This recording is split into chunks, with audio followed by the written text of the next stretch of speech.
My name is Eleanor. For 10 years, I believed my life with Marcus was a fortress. We had built it brick by brick, our own quiet citadel of rituals, memories, laughter, and the messy beauty of shared routine.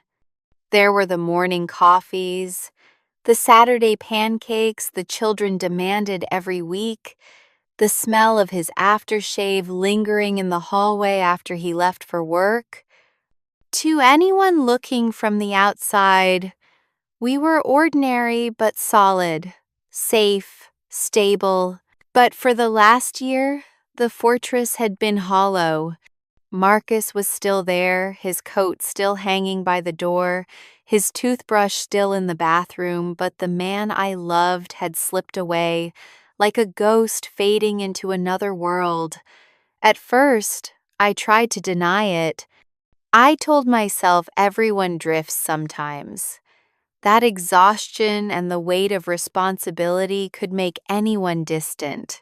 But then came the signs I couldn't ignore. The late nights at the office, the phone he guarded like it contained state secrets, the sudden obsession with his appearance, new clothes, gym memberships, the faint scent of unfamiliar perfume clinging to his shirt, and the smallest, cruelest change of all, how he would flinch when I touched him as if my hand burned. I didn't confront him. I waited. I watched. I grew quiet in my own home, observing the stranger moving through our kitchen, our bedroom, our life. When the truth finally came, it arrived not as a shock, but as confirmation of what I had already known deep in my bones. He stood in the living room, eyes full of guilt and fear, and said the words that turned our decade together into a postscript. I'm leaving. I'm going back to Sarah. Sarah, his high school sweetheart.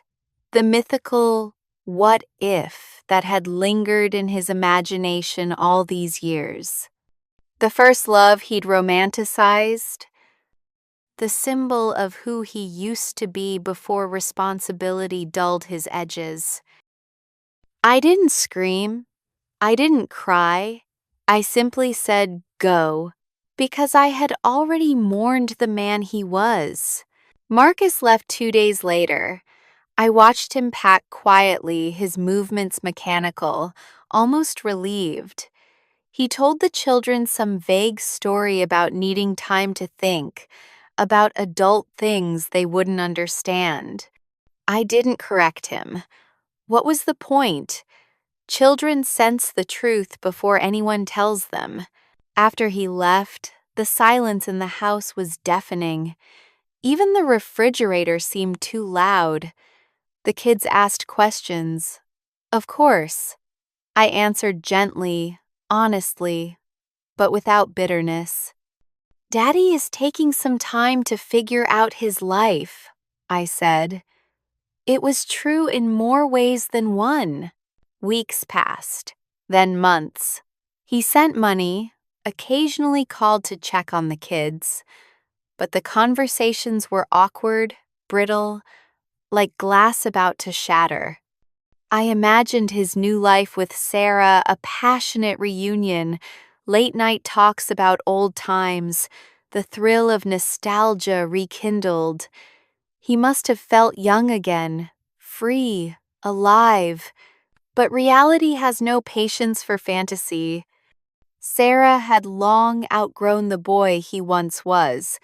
She was confident, successful, and not interested in playing savior to a middle-aged man who had traded his stability for a memory. For a time, she tried. But Marcus, so used to being needed, to having someone orbit around him, became suffocating. His anxiety, his regret, his dependence, they weighed her down. The version of him she had loved was gone, and what remained was a man desperate to reclaim something that no longer existed. It took less than 3 months for the illusion to die. One cold morning, Sarah ended it with 2 simple words. "It's over." And just like that, Marcus was left with nothing. He had quit his job to prove a point, alienated his friends, distanced himself from his family, and walked out on the only person who had stood by him through everything. He moved into a rented room above a laundromat, where the air smelled of detergent and despair. When he finally came to my door, he was unrecognizable. He stood there on the porch, hands trembling, eyes hollow, his once carefully styled hair now unkempt. He didn't ask to come in. He simply said, in a voice so small I barely recognized it, "I have nothing left, Eleanor." I looked at him not with pity, but with clarity. "I know," I said.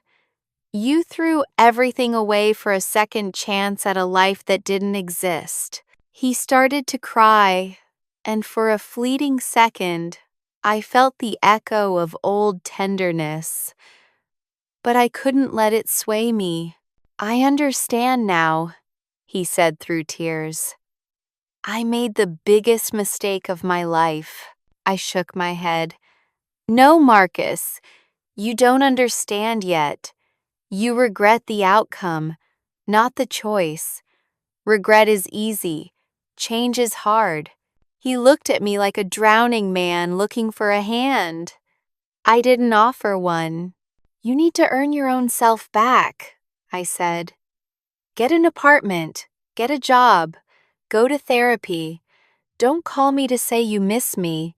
Call me to tell me you've done something for you. When you can prove that you respect yourself, not because you want me back, but because you finally understand who you are, then we'll talk about the children. Maybe someday we'll talk about us." Then I closed the door. That night, after the children went to bed, I sat alone in the dark and allowed myself to break silently, completely.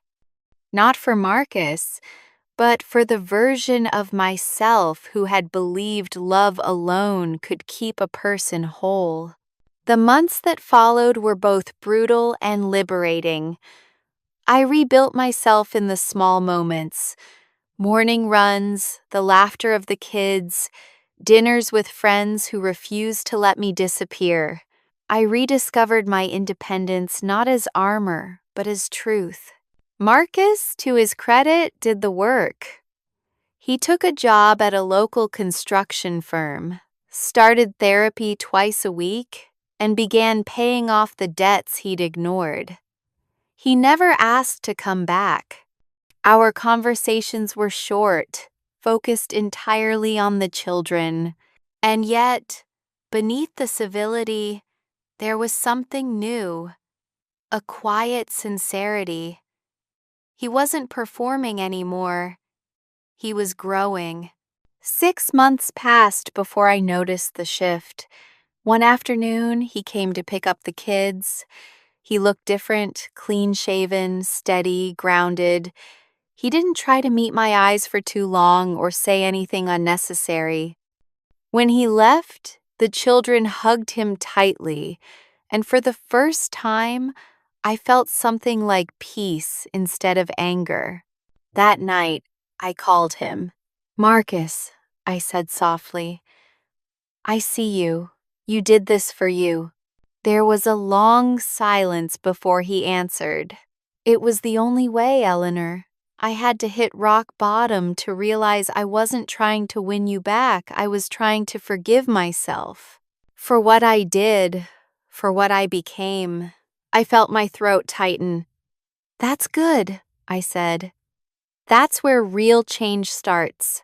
Then, after a pause, I added, "Come for dinner, not as my husband, as a friend." When he arrived, he brought flowers, not roses, but daisies. Simple, honest. We ate quietly while the children chattered about school. After they went to bed, the silence between us was no longer sharp. It was full, meaningful. "I still love you," he said finally, "but I don't expect anything." "I know," I said, "and for the first time, I believe you mean that." He nodded, his eyes clear. "I'm not asking to rebuild what we had. I'm asking to start from the truth, whatever that becomes." I didn't answer right away, because the truth was, I didn't know what I wanted yet. The betrayal had changed everything, but so had the months of healing. Maybe someday there would be something new between us.